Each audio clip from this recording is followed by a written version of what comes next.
m'insulter chez moi, toi. Je vous insulte À pas. partir d'aujourd'hui, tu ne passeras plus la porte de cette maison. Et je garderai ma fille. Maurice! Tais-toi! Je ne veux plus rien avoir à faire avec cette famille de traîtres. Rien, tu m'entends? Et jamais ma fille ne portera ton nom. Cesterin. Mais Martine n'a pas renoncé à épouser François. Chaque jour, ou presque, ils se rencontrent en cachette de Lauzon. Et Lauzon, de son côté, s'entête à poursuivre la lutte en tant que président du syndicat des expropriés. C'est pour que le syndicat s'engage, dès maintenant, à refuser les nouveaux prix qu'on nous proposera. Sans les connaître? Par principe. Le fils du cafetier de Bourg-Saint-Maurice, Robert Flandin, a repris l'entraînement, tandis que Pierre, lui, s'entête dans son refus de poursuivre ses études. J'avais pensé qu'il pourrait peut-être préparer l'école vétérinaire. Qu'est-ce que tu en penses? Oui. C'est un bon métier. Est-ce que ça te plairait, Pierre? Ni vétérinaire, ni quoi que ce soit. Je resterai à la ferme. Le durcissement du syndicat des expropriés, l'entêtement de Pierre, autant de soucis pour Antoine Cesterin. L'hiver sera rude au Miroir.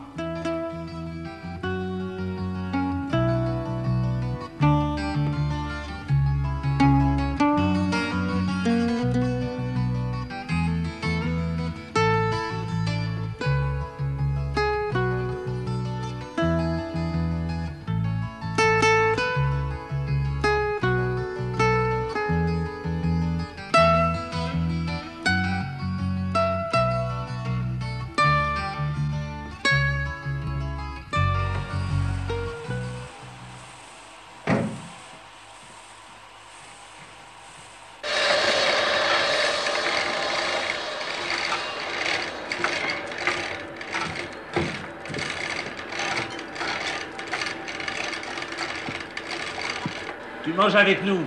Comme ça, tu n'auras pas à rentrer chez toi. On gagnera du temps. D'accord.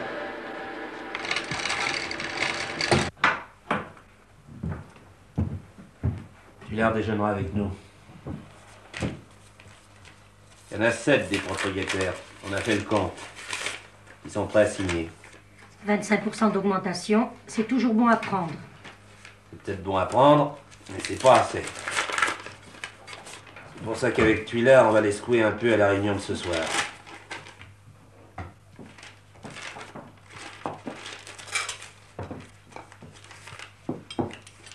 Tu mets 3 assiettes, on est 4. Non. Martine avait des courses à faire à Bourg, à la pharmacie et chez la couturière. Elle ne sera pas là à midi. Ouais. Je ferme les yeux, mais il faut pas me prendre pour plus bête que je ne suis. Préviens-la, ta fille. Un jour, son père pourrait bien se mettre en colère. Qu'elle fasse attention. Allez, vas-y!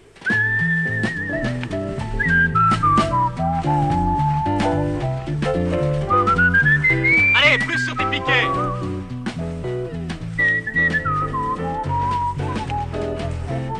Allez, plus en recul, vas-y, vas-y!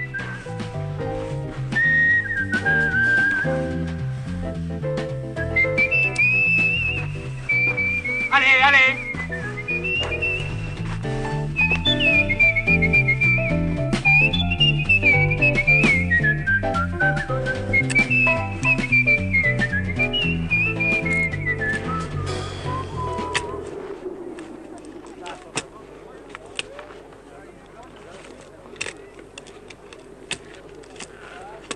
Dis-moi François, qu'est-ce que t'en penses? Ça va ou ça va pas? Techniquement, c'est pas mal. Seulement, tu manques d'entraînement, je t'avais prévenu. Oui. Il va falloir que tu t'y mettes, hein, et sérieusement. J'ai demandé à Jacou de te laisser libre tous les matins. Mais la saison démarre lundi. Oh, bah dis donc, il a suffisamment de pisteurs pour le début, il se débrouillera. Tu dors bien? Non, je sais pas ce que j'aime, mais je retourne tout ça dans ma tête et le soir, j'arrive pas à m'endormir. Bon, salut à lundi. Salut! Salut tout le monde! Salut! Sois sage! Oui.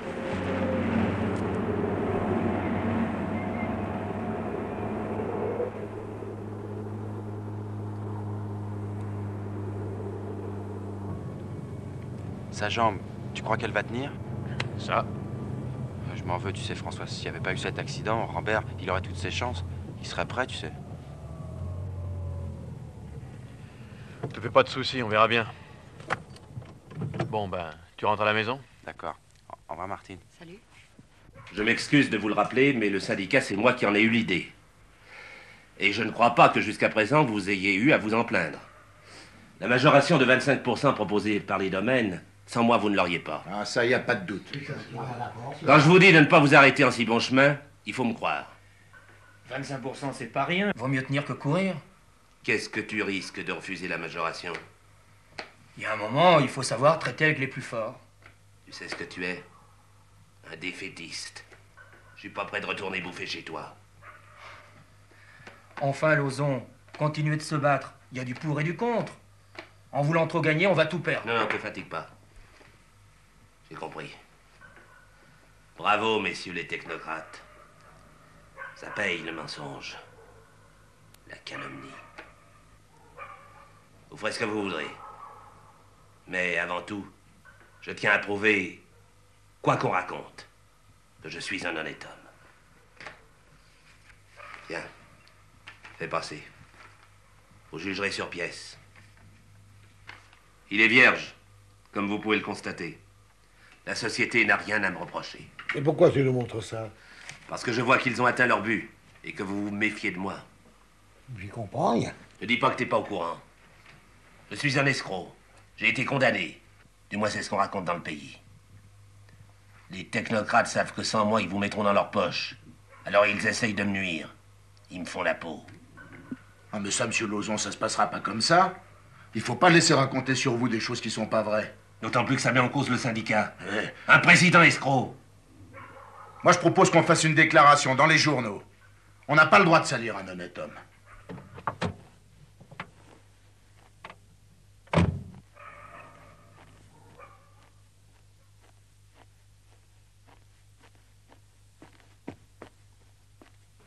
Par conséquent, le syndicat des propriétaires renouvelle sa confiance à son président et repousse les nouvelles propositions de l'administration des domaines.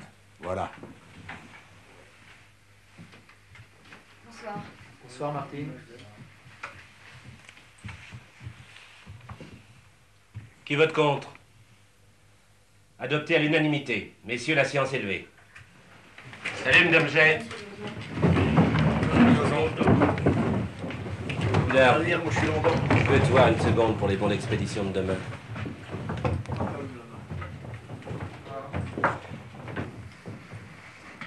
Raconter des choses comme ça sur vous. J'en reviens pas.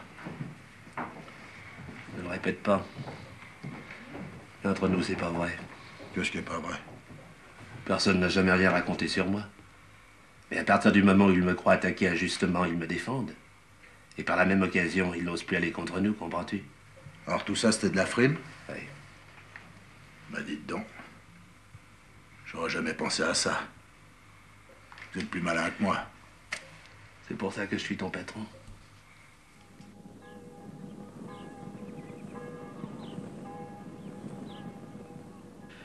Que vous soyez attaché à ce beau pays qu'on appelle la Tarentaise, la ferme paternelle, à votre village, bien, très bien. Ce n'est pas moi qui vous reprocherai de vouloir mener une vie saine et simple. Au contraire, je m'en réjouis, c'est cela. Mais voyons, soyons réalistes. La possibilité vous est donnée de gravir ce qu'on appelle un degré de l'échelle sociale. Avez-vous le droit de répondre non? Réponds, Pierre. Est-ce que tu as le droit de refuser cette promotion? À mon avis, oui, j'ai le droit. Mais comme c'est parti, vous allez encore me dire que j'ai pas le droit.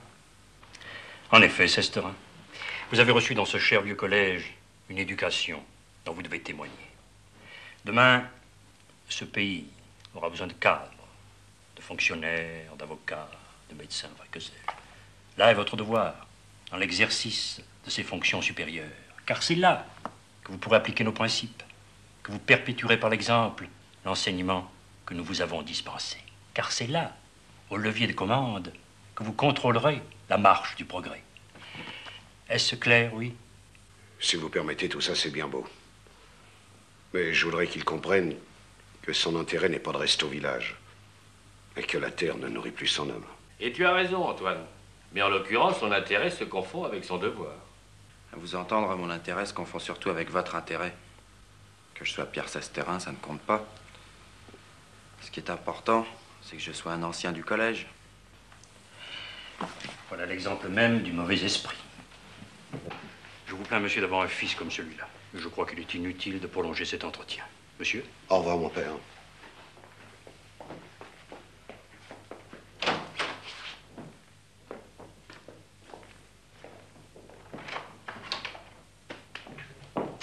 Et nos jeunes confrères qui rêvent de mariage et qui réclament le droit d'avoir des enfants. Mon Dieu!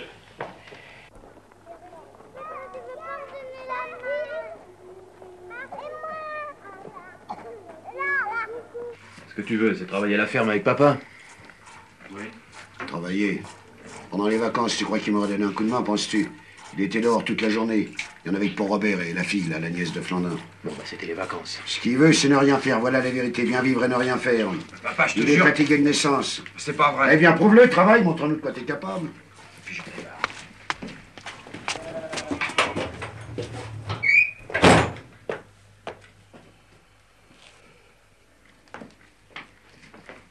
Est-ce que tu peux être maladroit avec lui, alors?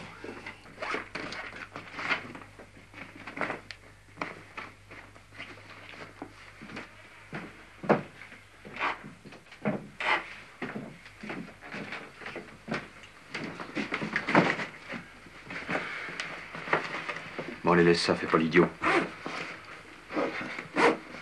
Puisqu'on veut plus de moi ici, je m'en vais.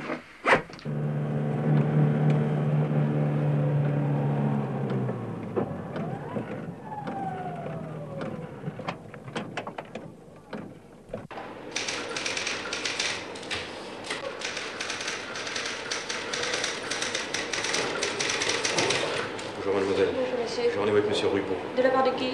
François Sesterin. Asseyez-vous. Allô, monsieur Rubaud? Monsieur François Sesterin est à l'entrée.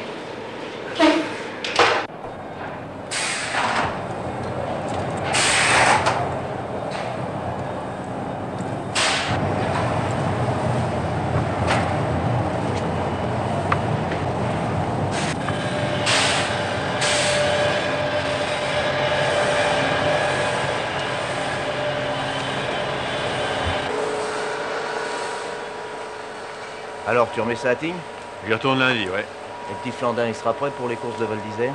J'espère, oui. Si sa jambe tient. Ouais. Et toi, qu'est-ce que tu dis de tout ça? Ça dépend de vous. Bon, voilà ce que je propose. On te prend avec nous au service course. Au moins, tu sauras ce que c'est qu'une paire de skis. Tu gratteras un peu les semelles, tu verras les gars de l'équipe et ça te fera pas de mal non plus. Et pour les grandes courses, je le mets sur le camion atelier. Il aidera à la préparation des skis des coureurs qui sont tous un peu maniaques. D'accord. Tu l'aimes toujours, la polenta? Ah oui?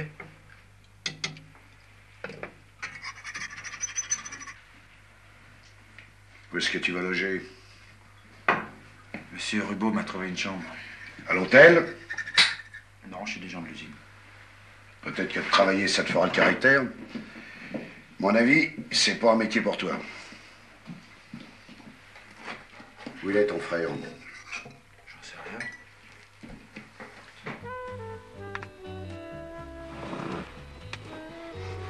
Atine, tu as l'appartement, on pourrait vivre ensemble? Non.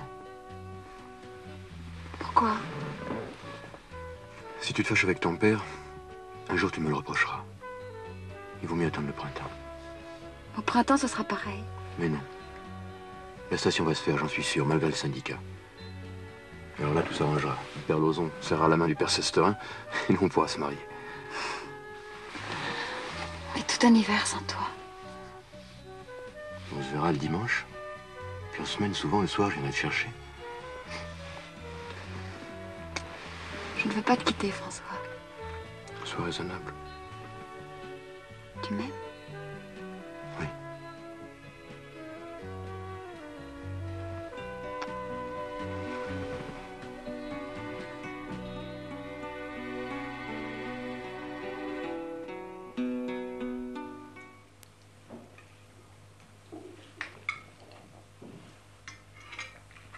Tu as pris ton médicament?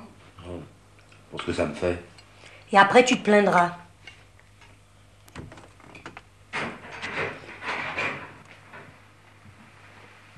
Bonsoir. Viens vite, ça va refroidir. Dans quelques jours, avec le début de la saison, peut-être que ta fille rentrera à l'heure.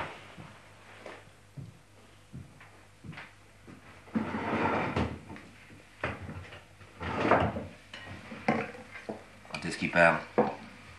Qui? Fais donc pas l'innocente. Depuis 3 mois, tu le vois tous les jours, ou presque.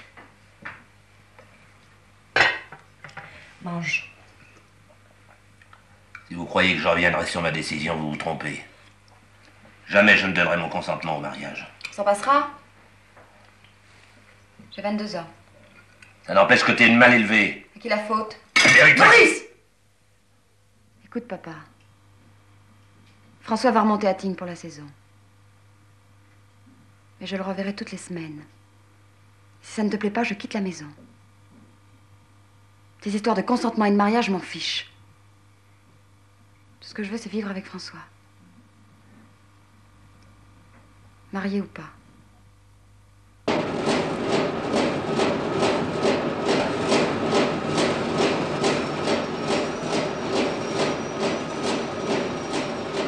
Tiens, Patrick, regarde si cette dureté te convient. Très bien. Tu les essayes samedi, alors? Moi, je les essaye. Ok, salut. Au revoir, ciao. Au revoir. Ça va, le petit? Il se défend, oui? Oh, ça va bien, oui. Il fait bien son travail.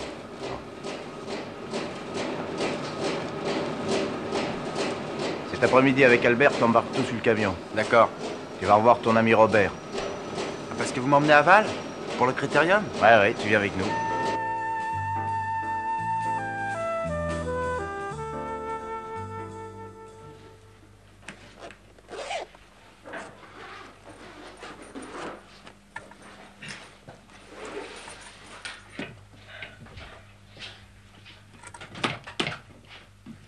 Tiens. Appelé à l'usine? Oui. Qu'est-ce que t'as appris? Bah d'abord que je savais pas grand-chose. Les skis, ça paraît simple comme ça. Vue de près, c'est une autre affaire. Ceux qui les font, ils ont l'œil et la main. Moi, je me demande si je l'aurai jamais, la main. Bon, je reviens. C'est bon. Je serre un peu à droite. Tu veux que je te donne un coup? Oui. Essaye voir. Et la rigidité latérale, ça va? C'est bon pour les reprises de quart. T'es bien dedans? Ça va.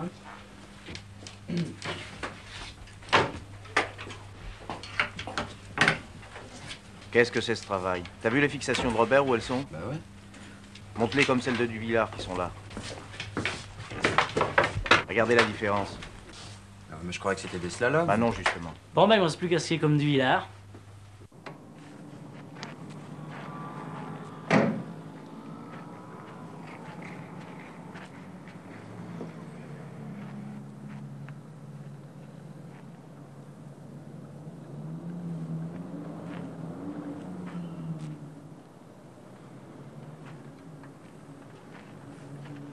Bonne nouvelle de Pierre? Oui, il doit être à Val avec Robert.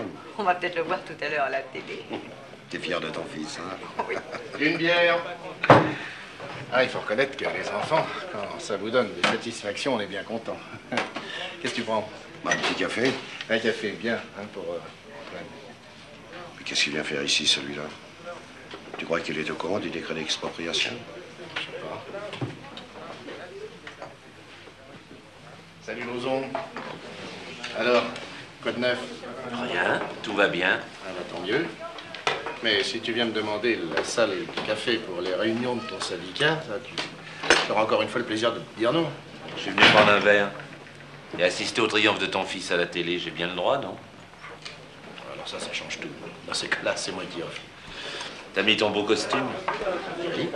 Comme pour une noce. Mesdames, Mesdemoiselles, Messieurs, bonjour. Ici Val d'Isère où nous suivons actuellement Silence les épreuves du critérium de la première neige, première épreuve de la saison comptant pour la Coupe du Monde. Slalom géant en piste, Jean-Noël Augère.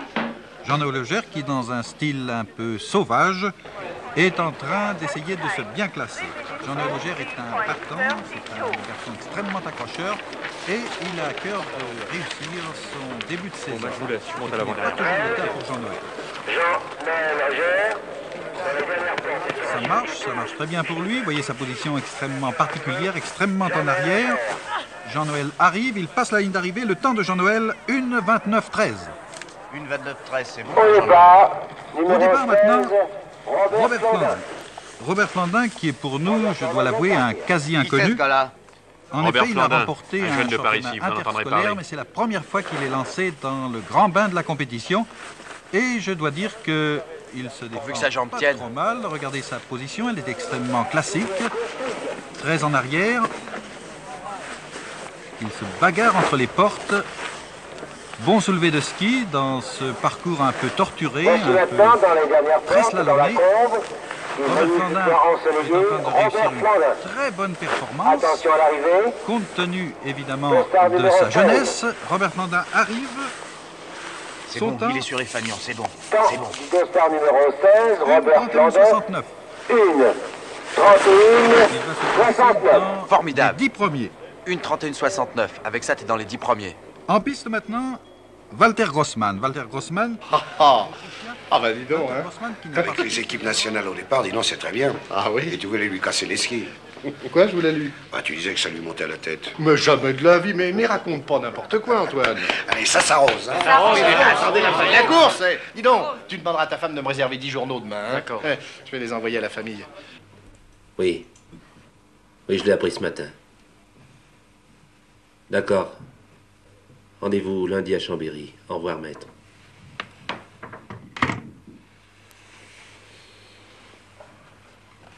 Il savait aussi l'avocat. Oui. Bon Dieu, bon Dieu. Tu pensais bien qu'il finirait par le prendre, le décret d'expropriation. Toi, fous-moi la paix. Tu l'as. À la force, il n'y a qu'une réponse. La force. Tu te souviens de ce que disait Daladier en 39? Si on nous attaque, nous répondrons coup pour coup. Eh bien, nous, on fera pareil. Il a dit ça, Daladier. Enfin, lui ou un autre. Eh ben, ça n'a pas tellement bien réussi. Mais pour nous, ça réussira. Tuilard, c'est la guerre.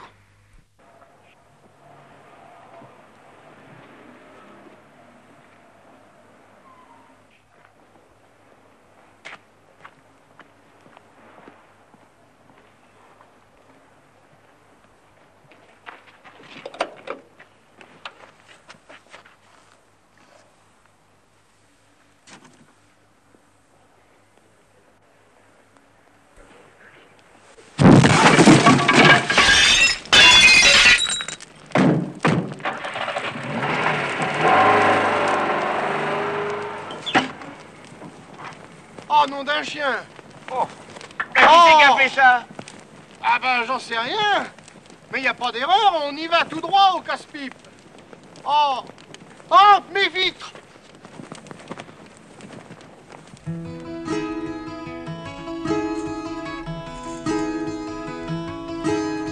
Dans la montagne, on a changé le décor, mais pas les hommes, mais pas les cœurs. Où sont-elles? Chantent les grands-mamans, les neiges des hivers d'antan, avec les nouveaux temps, c'est maintenant un toboggan tout blanc. Dans la montagne, on a changé le décor, mais pas les hommes, mais pas les cœurs, pas encore.